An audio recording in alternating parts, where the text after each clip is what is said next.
నిన్ను సరి చేసుకోకుండా, నీలో ఉన్నటువంటి తప్పులప్పుడు మనం గుర్తుంచుకోకుండా ఎన్నాళ్ళు భజన చేసినా కూడా ఏం మార్పు రాదు.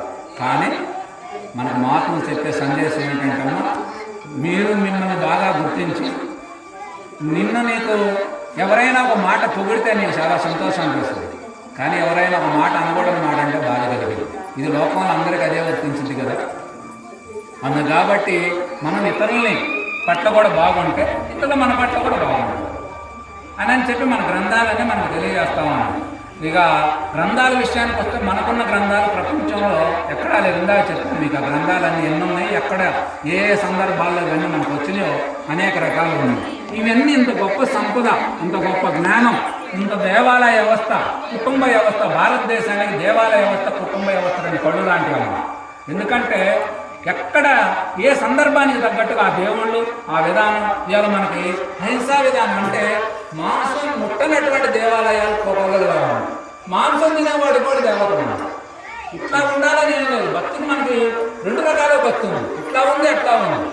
ఇలా మన రామాలయం ఉంది. మన రామాలయం దగ్గర ఏ చీమ కూడా హాని చేయదు. కానీ అమ్మవారి దేవాలయం దగ్గర పోతే కూడ వేసుకున్నాం, మేడ వేసుకున్నాం, అది రాజసిక భక్తి, తామసిక భక్తి, ఇది సాత్విక భక్తి. మన భక్తుల రకాలు ఈ రకంగా మనిషిలో ఉన్నటువంటి అనేక రకమైన గుణాలు ఉన్నాయి. ఈ గుణాలన్నింటిని గుర్తించాలి, ఇవన్నీ సరి చేసుకోవాలి. మనం చేసుకుంటే మన సాంప్రదాయం అనేది ఇంకా మనం చెప్పుకున్నట్టుగా కుటుంబ వ్యవస్థ అనేది తల్లిదండ్రి ఎంత బాగుంటే పిల్లల భవిష్యత్తు అలా బాగుంటుంది. అలా బాగుండాలంటే మనం తల్లిదండ్రి ఎంతున్నా ఏవో ఒకటి చిన్న చిన్న లోపాలు. ఎందుకంటే బుద్ధుడు చెప్పిండు, సంఘం శరణం గచ్చామి.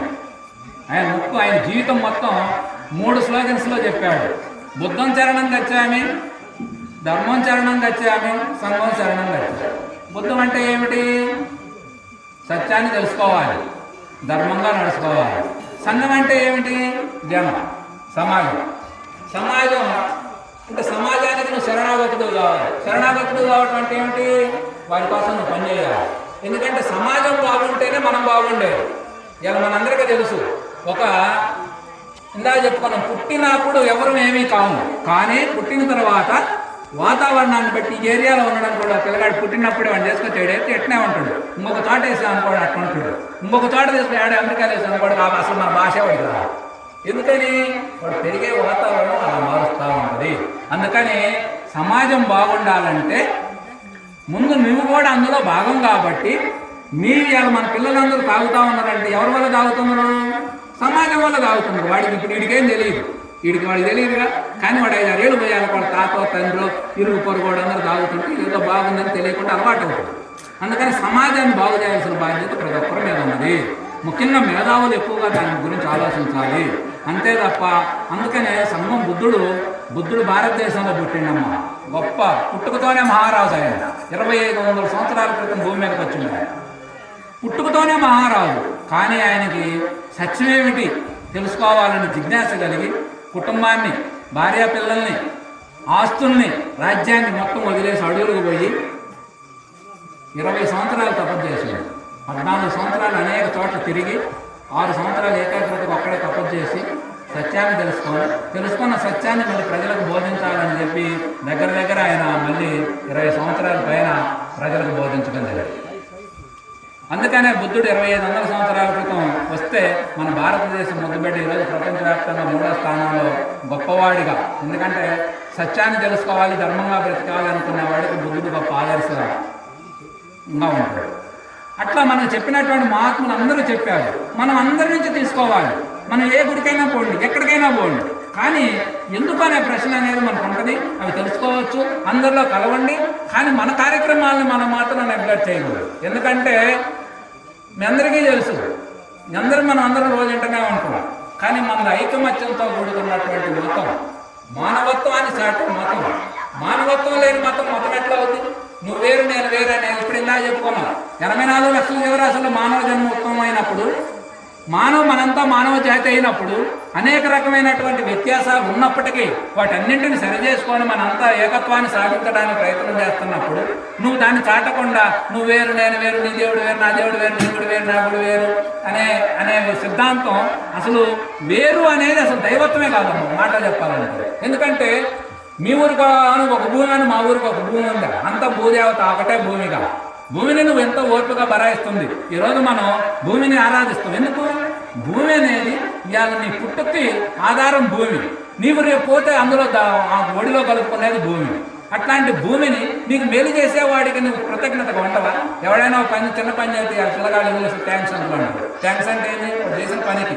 మరి భూమి మీద నువ్వు ఎన్నో చేయకూడని పనులు ఎన్నో చేస్తున్నావు, చేయాల్సిన పనులు ఎన్నో చేస్తున్నావు. నీ జీవితం ఆనందానికి నిలవిల్లైనటువంటి భూతల్లిని నువ్వు ఆరాధించవు. అందుకే మనం భూమిలోకి పోయి మనం గడ్డపారేసి దాన్ని పనిచేయాలంటే కొబ్బరికాయ కొడతాం. అలాగే నాగలు దున్నాలంటే భూమి ఎక్కడ చీల్చుకుపోతుంది, బాధ కలిగిద్దామని తల్లి మా జీవన విధానానికి తప్పని మార్గం లేదని చేస్తాం.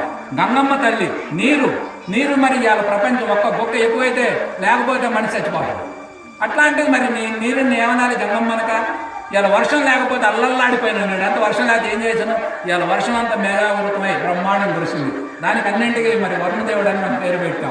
ఆయన ఇంద్రుడి కింద పనిచేస్తాడు. ఈ సృష్టి అంతా ఇంద్రుని కార్యంలో నడుస్తున్నది. ఇంద్రుడు వీళ్ళందరూ కూడా త్రిమూర్తుల కింద పనిచేస్తారు. ఇదంతా పెద్ద డిపార్ట్మెంట్, ఇదంతా ఉన్నది. అందుకు కాబట్టి మనం ప్రతిదాన్ని ఆరాధించడంలో తప్పేమిటి? ఇలా పంచభూతాలు ఉన్నాయి. పంచభూతాలు లేకపోతే మనం ఎక్కడ బ్రతుకుతాం? పంచభూతాల ఆధారంగా కదా మనం బ్రతుకుతుంది. పంచభూతాలు నడిపించే దేవుడు ఉన్నాడయ్యా, ఆయన గొప్ప అంటే వీళ్ళెవరు? ఇప్పుడు నీకు ఆకలైందమ్మా, ముందు అన్నం పెట్టినా అని ఏమన్నాలి?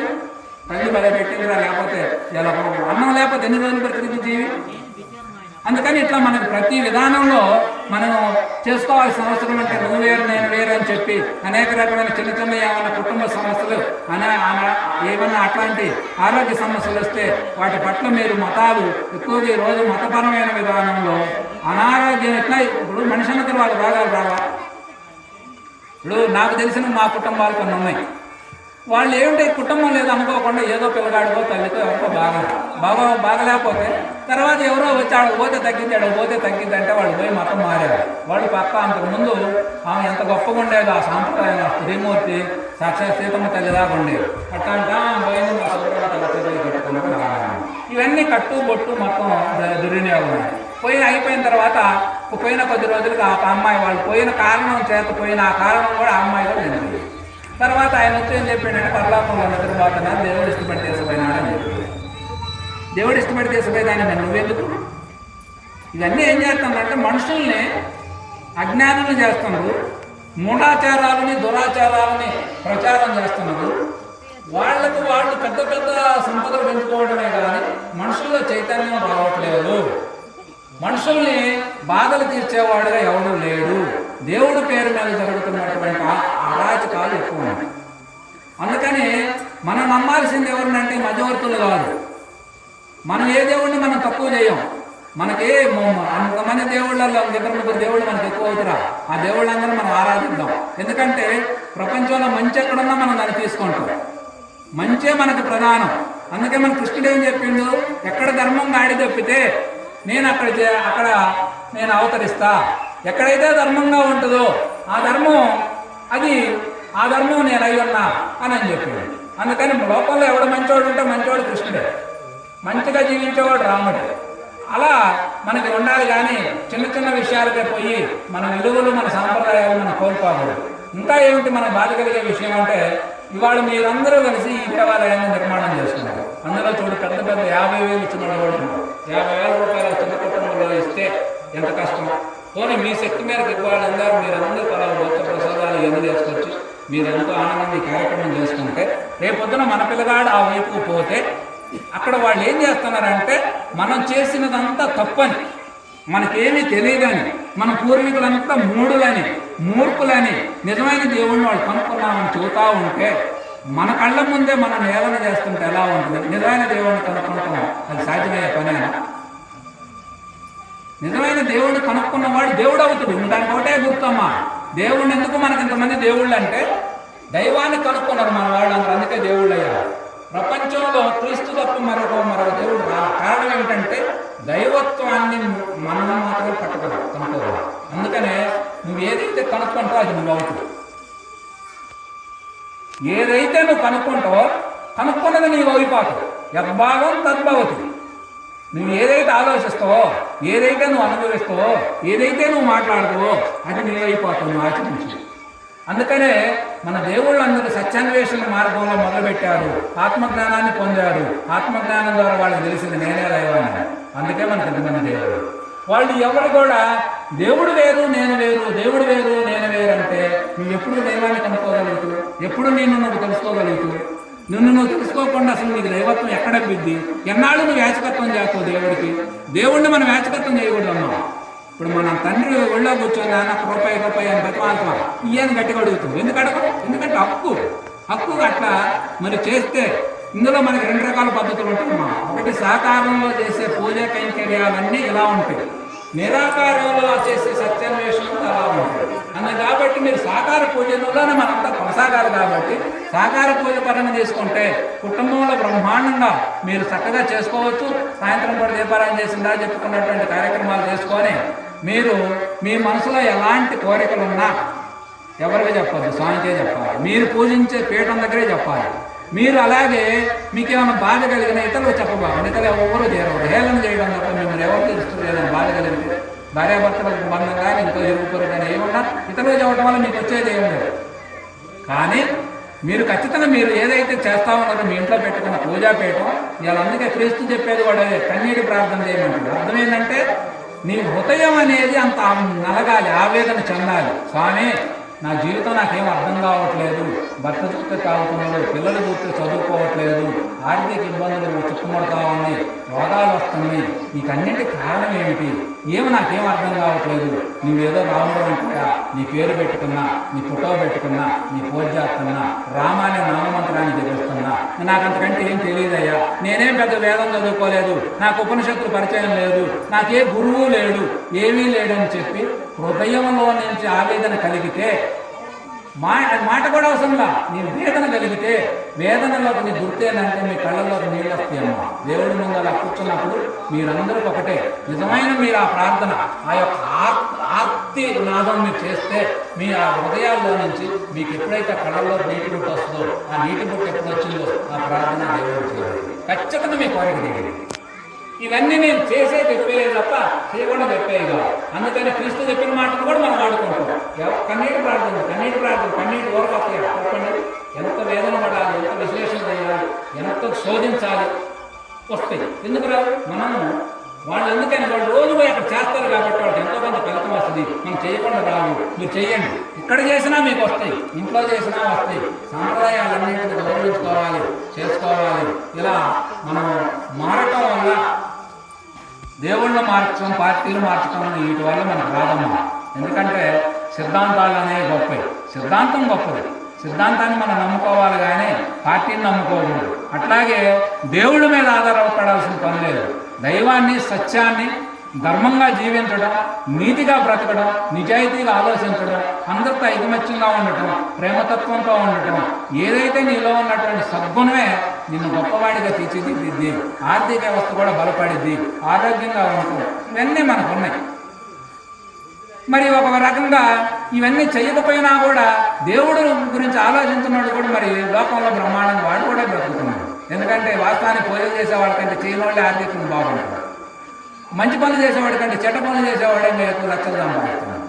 కానీ మనకు మార్గం తెలిసింది ఏంటంటే భక్తి లేని హృదయం బండరాయితో సమానం అని చెప్పారు. ఎందుకంటే వాడు మెత్తక మనసు ఉంది. భక్తుడు మాత్రమే మెత్తక మనసు ఉంటుంది, అందరినీ ప్రేమగా చూడగలడు, అతనికి మాత్రమే దైవత్వం అర్థమైద్ది, అబ్బిద్ది. కానీ ధనం ఉన్నవాడికి అహంకారం, గర్వాలు ఇవన్నీ వస్తాయే తప్ప నీకు ఇవన్నీ దైవత్వం అవ్వదయా. దైవత్వం అనేది అదృష్టం. ఎందుకంటే ఎన్ని జన్మలు పరంపర ఈ మానవ జన్మ వస్తా ఉన్నది. ఈ జన్మను దుర్వినియోగం చేసుకోమాకండి. ఈ జన్మలో భక్తి చేసుకోండి.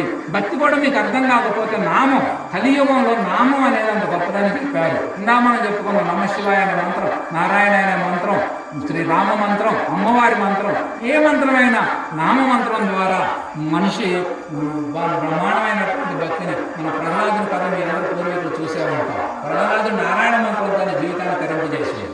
అట్లా మన భక్తులు కోకొల్లలుగా ఉన్నారు. ముస్లిమ్స్ భక్తులు ఎంతో మంది మన యొక్క విష్ణుతత్వం, శివతత్వంలో అద్భుతమైన జీవితాన్ని తరింపజేసుకున్నారు. ఎంతో మంది అనేక రకమైన భక్తుల కథలో అనేక కులాల వారికి కూడా మరి భక్తులు ఎంతో మంది ఉన్నారు. దానికి కులం, భక్తికి, దైవత్వానికి కులం అడ్డు కాదు, మతం అడ్డు కాదు. అసలు మతం కూడా అవసరం లేదు. అందుకే మనకు మతం లేదు. మన హిందూ మతం మతం కాదు ఇది, సత్యమార్గం అంతే, ఆత్మజ్ఞానం. దీన్ని బ్రహ్మ విద్య అంటారు. బ్రహ్మ విద్య అనేది గురువు మొదట కదా, గురువు పరంపరగా నేర్చుకోవాలి. మనకి ఏ ప్రపంచంలో ఎక్కడ ఎవరికి గురువు తెలియదు. మన భారతదేశంలోనే గురుపేట ఉన్నది. గురువు అంటే ఎవరు బోధించేవాడు, మంచి చెడును తెలుసుకొని ఇట్లా మనందరం కూర్చోబెట్టి విశ్లేషణాత్మకంగా ఎవడైతే చెప్పి ప్రజల్ని మంచి మార్గం వైపు నడిపిస్తుందో అతనే గురువు. అతను జీవించి ఆచరించి మొత్తం చూపిస్తుడు, అతనే దేవుడు అవుతాడు.